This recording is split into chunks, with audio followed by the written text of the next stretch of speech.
In this guide, I'm going to show you exactly how to fix "We could not verify your country" error on YouTube Premium. Let's get started.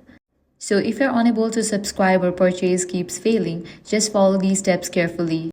Launch your preferred browser, then click on three dots given at the top right, navigate to the option Settings.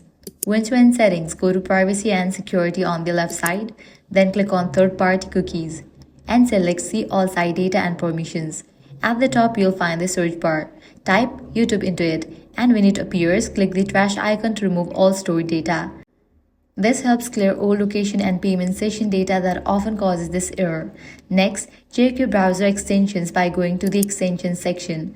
Disable any active extensions, especially VPNs, proxies, or ad blockers, since these can make YouTube think you are in a different country. After that, close your browser completely and reopen it.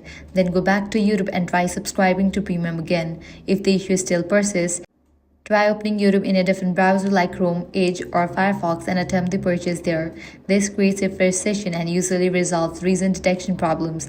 And that's it. While there's no direct change country button, clearing stored data and removing location interface is the most effective way to fix the issue and get YouTube Premium working again. If this guide helped you out, do not forget to like, share, and subscribe to our channel. Thanks for watching.